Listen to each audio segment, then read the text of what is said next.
So apparently there's crocodiles in Kuala Lumpur, and not in like a zoo or in a sanctuary or anything.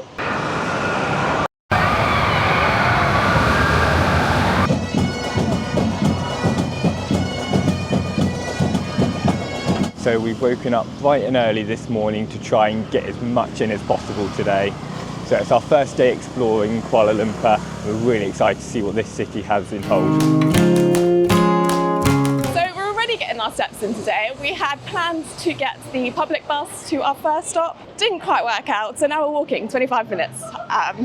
This is fine, you know, get the exercise in the morning. The reason is, in all the other public buses in Malaysia, you pay with cash.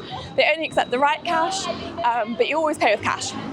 Here in Kuala Lumpur, they don't accept cash. They only accept the KL card, which is like a top-up card that I believe you can get from 7-Eleven. We don't have one because we've been paying cash this entire time, so we're walking.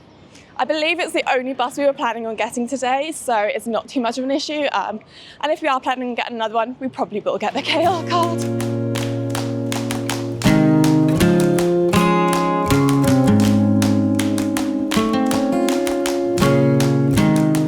So the first stop today is Merdeka Square.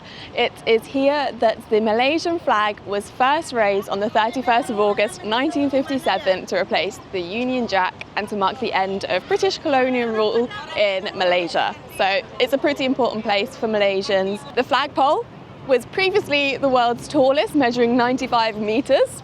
And it was the tallest until a big one replaced it. It's a shame the flag isn't blowing today.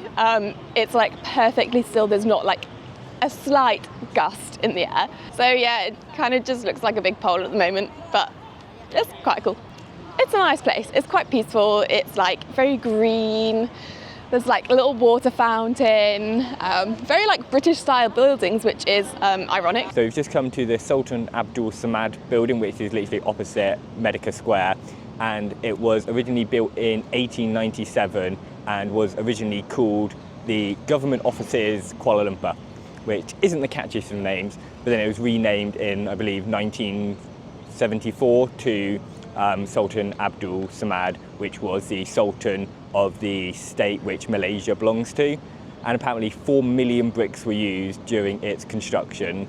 Unfortunately, there is a lot of construction going on, so we don't get to see its full beauty, but it looks really impressive from what we can see.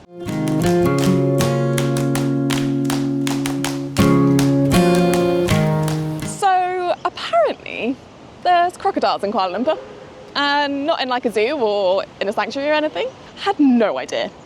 And at first I was like, are there though? But then I spoke to a local just here and he was like, no, there really is. There's actually crocodiles in here. Apparently they are quite rare to see, but the river's super long and stretches a really long way. And they do get crocodiles in this river. I was not expecting that.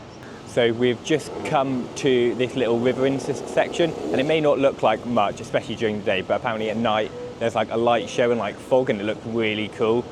And you can also see Jalan Mosque just there, which looks really cool. It's constructed in 1909, but that's about all the history I know about it.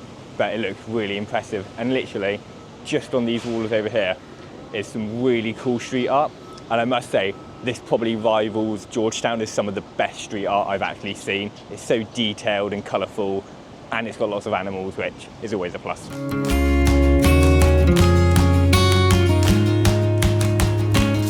So we're currently in the National Mosque of Malaysia, and you need to cover everything like elbows, shoulders, knees, and if you're not, like I am, you get given one of these cool purple robes that you get to wear. So they're free to rent at the entrance, and then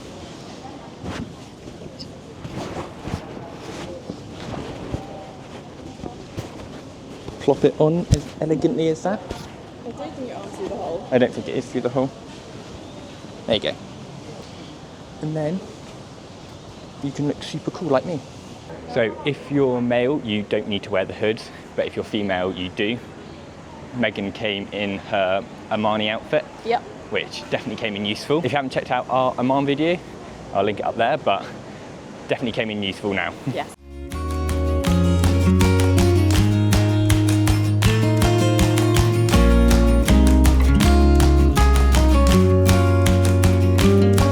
So we're just going to go into the main prayer hall now.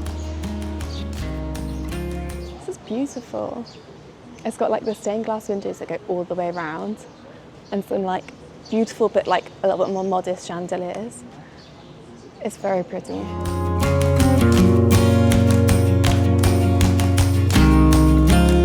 So we were just listening to some of the free guides that are in the prayer hall. They're there for you to chat to, and we were just overhearing some conversations. And there's lines on the carpet, and that's where the men line up, they shoulder to shoulder on the lines to make sure that they can fit everyone in. On most days of the week, there's about 2 to 3 lines of men, but on a Friday, it's filled. There's about 3,000 people in there, 12,000 people can fit out here, so it's packed in there. There's a separate area for men and women, but on a Friday the men will basically fill the whole hall. So there's like a balcony, very small, for the women to pray, but sometimes there's just not enough room for the women, which is a shame, and I don't really know how they get around that, but it's fascinating listening to it. We don't really know much about the Islamic religion, I'll be honest, so it's really fascinating to learn. I love like immersing myself into all the different religions, cultures, and just learning so much about the world. It's fascinating.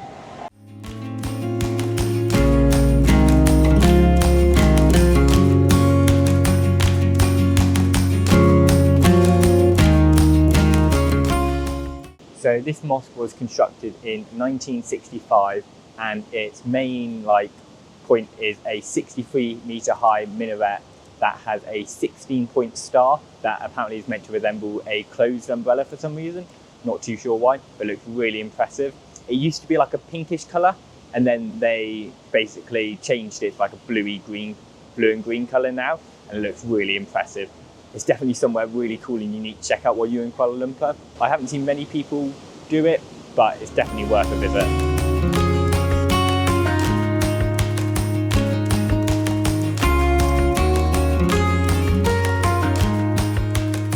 So we're just finishing at the National Mosque of Malaysia now. It was absolutely stunning. If you want to come there, you have to make sure you get here at the right time. So Saturday to Thursday, it's open between 9 AM and 12, and also 3 till 4 PM and 5:30 till 6:30 PM. Whereas on a Friday, it's only open 3 till 4 PM and 5:30 till 6:30 PM. So just bear that in mind if you do want to come, get your timings right, because you don't want to get here during the call to prayer, so you won't be allowed in. But it's been amazing here. And now we're going to head to our next spot. So another thing that you can do when you're in Kuala Lumpur is visit the Islamic Arts Museum. It's meant to be amazing. I've heard a lot of people say that this is one of their favourite things that they did in Kuala Lumpur. We're not going to stop at it today, just because we've got a very packed itinerary today, so we need to get going. But it costs 20 ringgit for adults to enter, and there's 12 different galleries for you to look around, so it makes a great rainy day activity. So we're just walking up to the Botanical Gardens. It's meant to be absolutely stunning there. But on the way you go past the bird park, which you can pay to enter. It looks absolutely huge. So many different birds in there. We've seen like flamingos already, but there's monkeys climbing on top of like the netting above it. And we don't have a great history with monkeys, so hopefully we don't run into them. We kind of thought we were safe being in the middle of a city, safe from monkeys, but apparently not.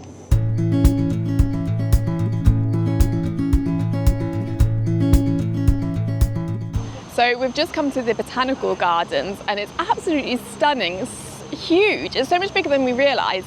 Everything that we saw online was just one photo of this one specific place, which we will show you in a minute.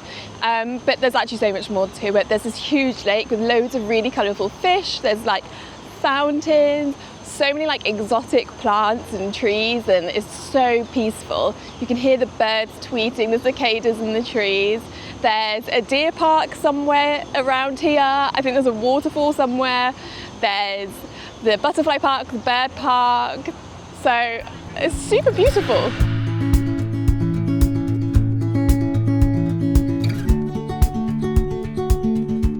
Look at how many fish there are. There is loads in there. We kept seeing like little groups of them, and then we came over here and there's just loads. This is where they're hanging out. This is the chill out spot. So if you want to see fish, go here. So this is the bit that we've seen all over Instagram. It's like this shelter sculpture kind of thing, and it's actually huge. There's loads of like families playing underneath it, and the sun shining through the triangles creates this really cool shadow pattern. And it's so much cooler under here because it's a really hot day and we're really struggling in the heat.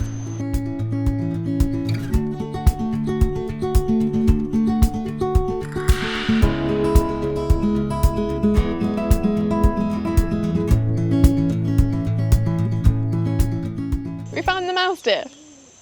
They are bigger than I expected. When I heard mouse deer, I thought, you know, they're gonna be like these little cute little deer. They're quite big, quite cool. There's a little Bambi in there as well. It's a shame though, because they're such beautiful deer. And there's quite a lot of them in there, but they're in such a tiny little area that you can't just roam free. And the area they're in just looks way too small for them, which is sad, but they're cool to see. I think we're now just going to head to our next place, which I'm excited for. I think it's meant to be one of the main things to do in Kuala Lumpur. So we're just leaving the park, walking the same way we came in, walking past the bird park again. I think some birds might have escaped. There's literally like a pelican, flamingos on top of the net, and then there's like flamingos underneath them, under the net. I don't think they're meant to be there. I don't think they've got wild pelicans and wild flamingos just on top of the net in Kuala Lumpur. You probably can't see it, so we'll put a photo, but it's quite funny. We've just made it to one of the main places to visit in Kuala Lumpur. So we're currently in Chinatown and about to head down Petaling Street, which is basically this massive street filled with loads of markets and shops selling a variety of things. I think it's going to be quite intense, but let's see how we go. Okay. So we're just walking through the market, and it's definitely one of those markets where there's a lot of fakes that they're going to try and tell you is real. You can see like fake perfumes, fake bags, fake sunglasses, fake everything basically. You telling me it's not like real Patagonia and like Coco Chanel stuff? I hate to break it to you, I don't think it is. I just thought it was a really good deal. I don't think it is. So this is definitely one of the busiest places we've been to in Kuala Lumpur so far. It's absolutely chaotic. There's just people everywhere trying to sell you stuff, but it's kind of like a fun chaotic where you kind of just like pass through it and like take it all in rather than like being stressed and overwhelmed. But it's definitely a fun experience to have.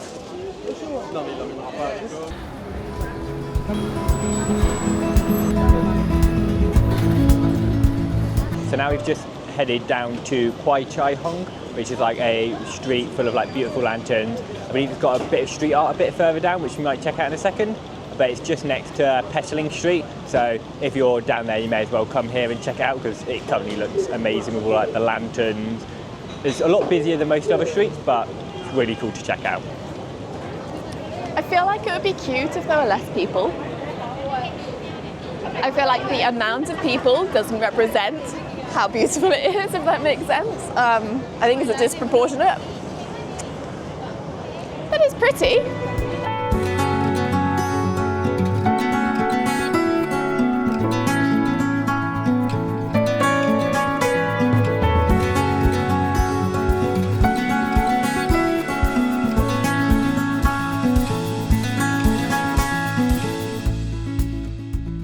So I think except from Petaling Street, which is obviously very busy because it's a market, that was probably one of the busiest places we've been in Kuala Lumpur so far, especially for the size and for what it actually was.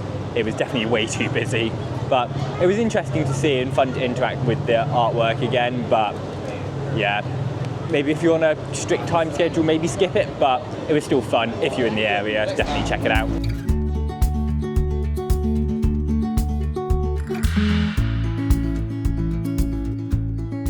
We are currently in the oldest Hindu temple in Kuala Lumpur. It was built in 1873 and has been open to the public since the 1920s, and it's just amazing. We've never been in a Hindu temple before, and it's so bright and so colourful. There's so much going on, like it's very busy, not like busy in terms of how many people are here, but busy in terms of like the architecture. But it's amazing. It's actually really peaceful. It's not busy at all in terms of people.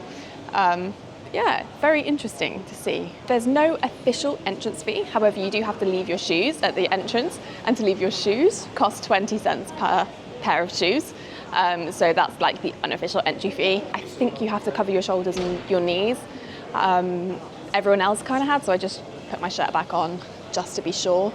And I saw they did have some like wraps So if you're not covered up, then I would assume they can give you that too. But yeah, really cool. Let's go have a look.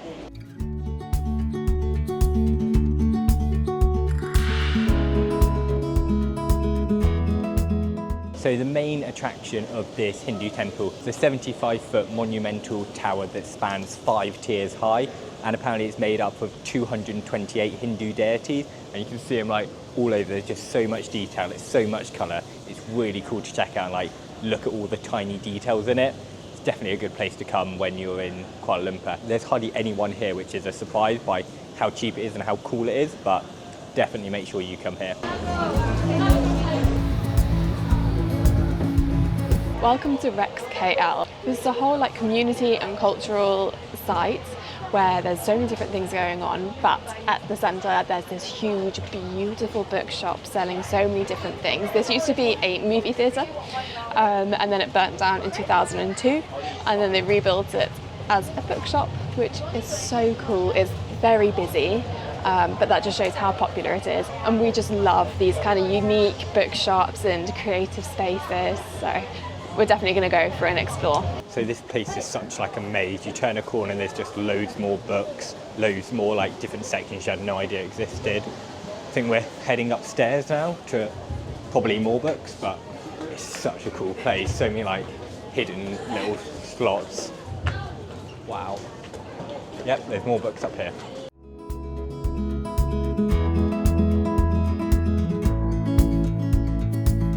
This place is really cool, but it does seem to be more of an Instagram place than an actual bookshop. I mean, of course you can buy the books, but like 95% of the people here are just here for the photo opportunities, not to buy the books, not even looking at the books, they're just taking photos, I think. That's a shame. Like, I love browsing books. Like, that's something that we always used to do on a weekend. We used to go to the bookshop and just sit, browse the books. And I love reading. So I kind of was hoping to browse a little bit, especially as all the books seem to be in English. But yeah, be prepared. If you want to browse books, don't come here. If you want cool Insta shots, this is the place.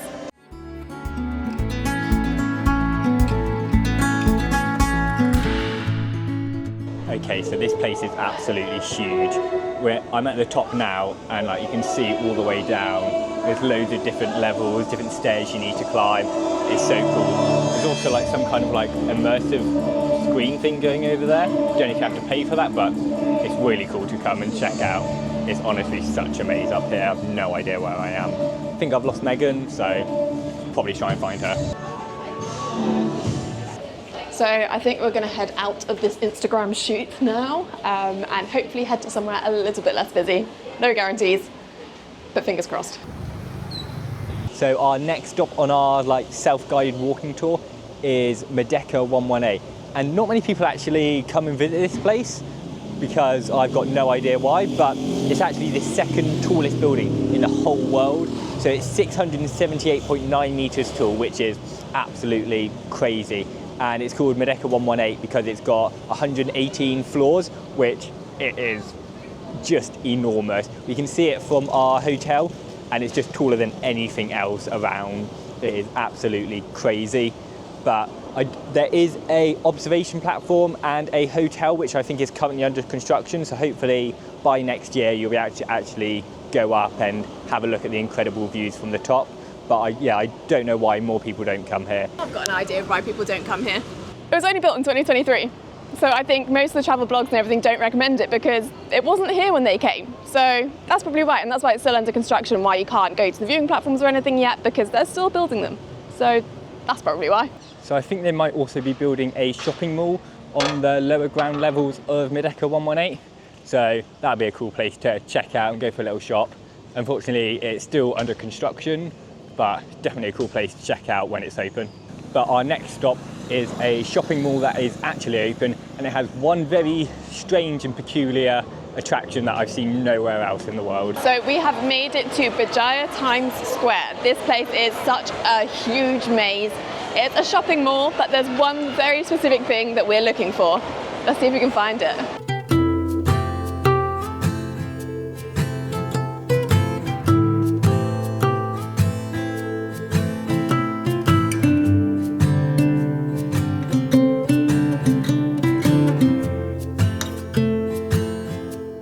Welcome to Berjaya Times Square theme park. Yep, there's a theme park inside this shopping mall. This is on level 5, so you don't have to search for it as long as we did. There's a literal roller coaster there. Let's go see.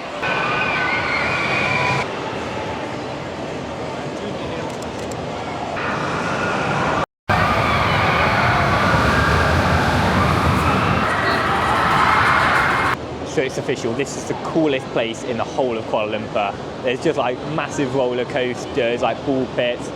This looks like so much fun. It is crazy. So it's 85 ringgit for adult tourists to go in, and I believe for that price you can go on like all the rides and stuff, but not certain, but it looks so cool. So much fun. It is absolutely mental. Can't believe we're in a shopping mall at the moment.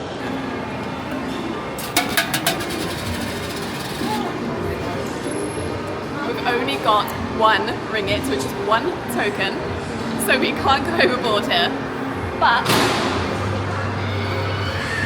these are like one of our favourite snacks since coming to Malaysia, so, and it's 1 ringgit to play. Although they do have some weird ones with like bags of like frozen chips and things like that in here, which I've never seen before. I think that's a strange one. Let's give this a go. Now you're going to have to do this, not me. Okay, so the pressure's on. Don't know how it works. Okay, it didn't work. Right, which other one can we do? Because we've got a token now. Okay, let's go on a hunt. We want something we can eat. So we found a crisp one, which is not quite as good, but it will do. Hopefully it will work this time. Okay, it went in. Okay, my theory is just to knock them down. Okay. Go on. No! I mean, I knew we weren't going to win, but... It was close. And I like those crisps. So we are leaving the shopping centre now before we spend too much money, and then we are going for dinner, but it's not at a regular restaurant. I'm a little bit nervous, especially as a vegetarian, so we'll see you there. So welcome to Jalan Alor Night Food Market. This place is absolutely massive. I believe it's about 500 metres long, and there's about 100 different stalls selling everything from fruit, drinks, like main dinners like chicken skewers, and like there's honestly everything here. So we're going to have a little wander, see what we fancy, and hopefully pick up a few things. Won't you sing out your frustration? Just say a word. Keep on staring at the...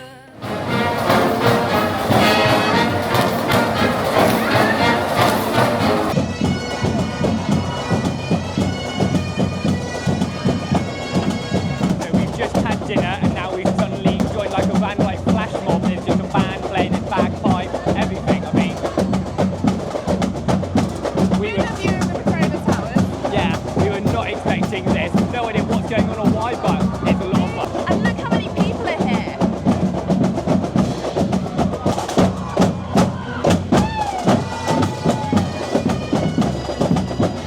So we got a little bit carried away at the random flash mob thing, and we're currently running late for our last thing of the day. We've got about 20 minutes to do a 30-minute journey, so we're definitely cutting it close, but we really want to make it there in time so we see the main attraction to do in Kuala Lumpur. God knows who hurt.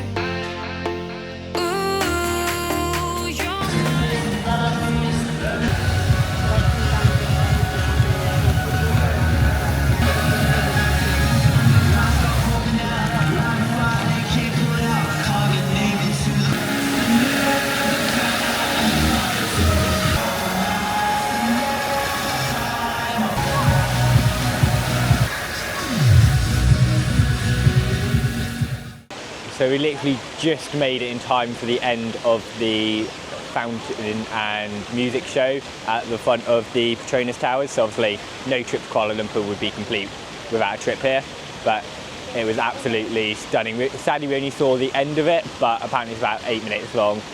They are every hour from 8 till 10, and there's a just fountain one every like half an hour between that. So if you are there, try and check it out because it's definitely worth it. but these towers are absolutely stunning. They're the largest twin towers in the whole world, and honestly, the architecture behind it is amazing. If you have time, you can actually go up to like one of the viewing platforms at the top, which apparently the views are amazing, but it's a bit late for us now. But today's been absolutely amazing. I hope you enjoyed seeing Kuala Lumpur for the first time through our eyes, because we've definitely enjoyed it. If you liked it, give it a thumbs up and subscribe, because we've got plenty more to come.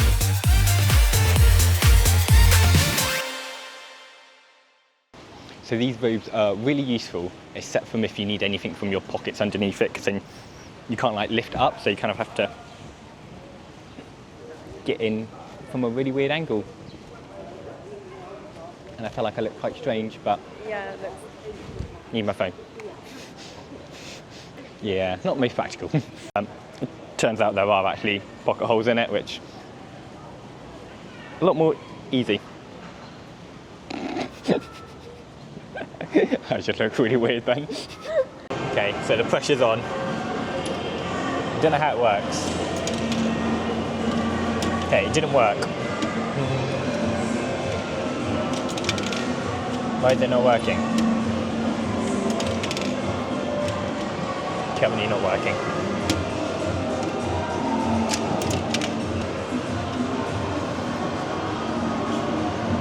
Right, which other one can we do? Because we've got a token now. Okay, let's go on a hunt. Like 5 tokens though. Got a Coke. Can you imagine if that actually drops though? How crazy it would be?